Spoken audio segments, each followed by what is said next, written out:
Educators Amplified, 1510 AM WRRD. My name is Earl Ingram. I'm going to be part host of this special event.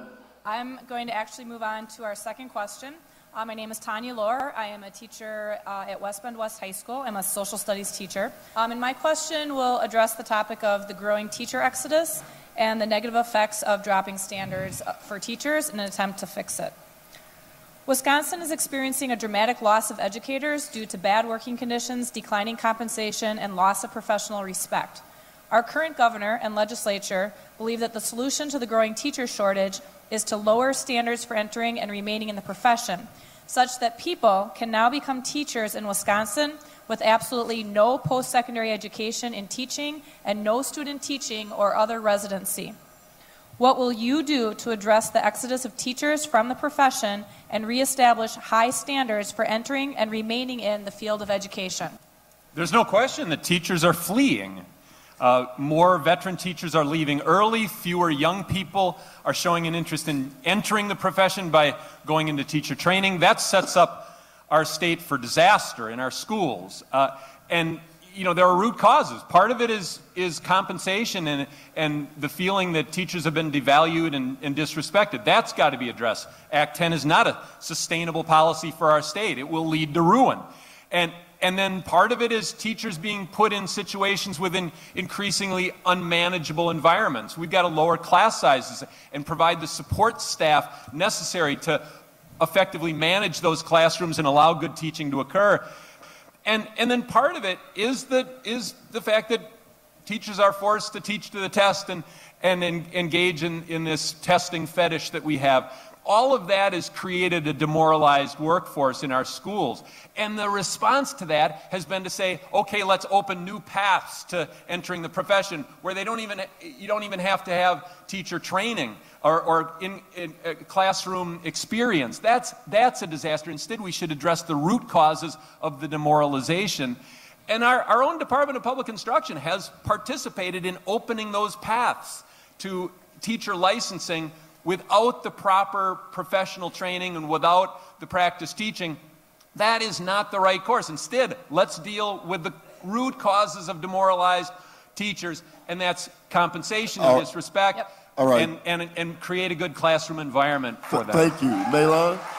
I don't want anybody teaching my kids that does not have at least a bachelor's degree in teaching.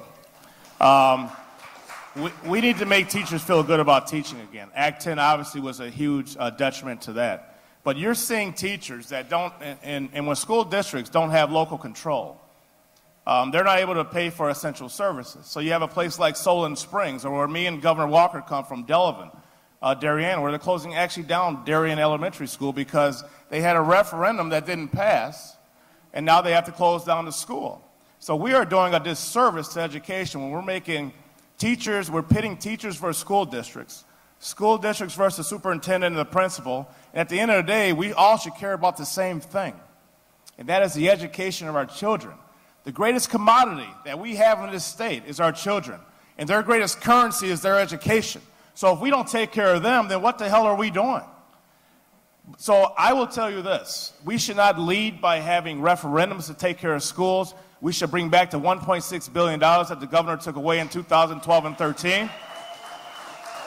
And we should restore that, and we should restore local control back to school districts so they know what's best actually for teaching their children. And that's what I would do as your governor.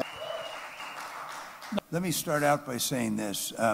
The first thing that's got to be done by any governor, is repeal Act 10. Because if we don't repeal Act 10, much of what you've described in the demoralization of teachers and the attack on education is because teachers don't have collective bargaining. Restoring that alone, not just for compensation, but for working conditions, will go a long way. Number two, this business of dumbing down licensing, and it's not just happening in the education department, there's proposing it for electricians, plumbers, and everything else, is simply dead wrong. I want to see good, stringent licensing agreements just like we have now.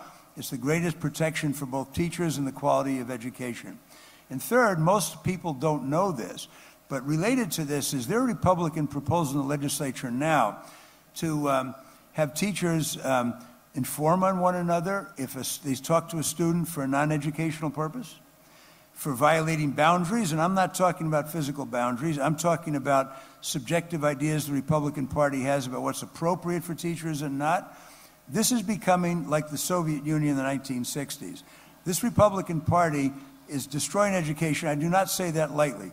This governor left college under humiliating circumstances, and he has devoted his career to attacking and dismantling the greatest university system in the world and attacking and humiliating teachers. And I'm not going to put up with that, and that includes full funding for public education, not private education, not only restoring what he took out, all of it, but increasing it.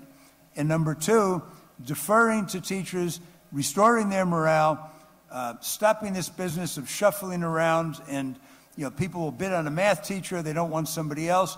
That's all going to stop when we restore collective bargaining. Thanks, Tanya, for that question. I think there has been some media coverage about how students are actually shifting away from education as a major. They don't want to pursue that as a career because they don't see a future in it. As a result of Act 10 and some of the other changes.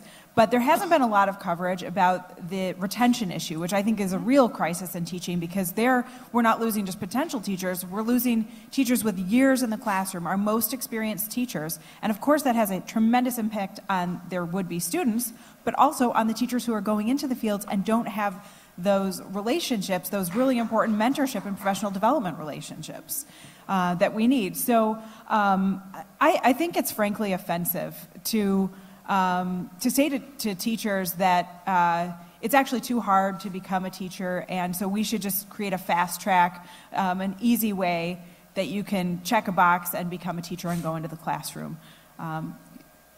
Teaching is a skill. It's a skill that is probably one of the most challenging that there is, and I say that as a lawyer. Like, I could become a lawyer like that. I don't think I could be a teacher.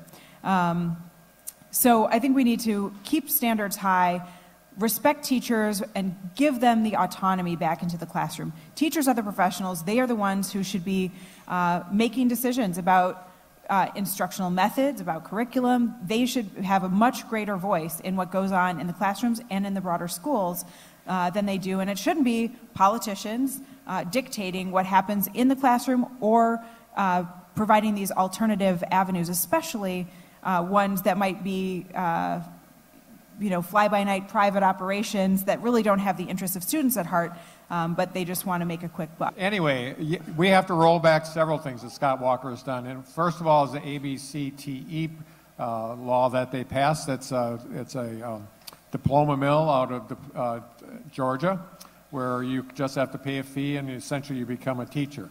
And I'll tell you, it makes me cry when we have to give licenses to those people because it's a joke. But we can roll that back. I don't think there's anybody in the legislature that will have thought that through. We will get rid of that law. I can guarantee you that. The other thing that we've done, and this is proactive, we can complain about all we want about the past, but I have been working on creating student organizations at the high school level called Educator Rising, which we're getting young people earlier and earlier thinking about the teaching profession.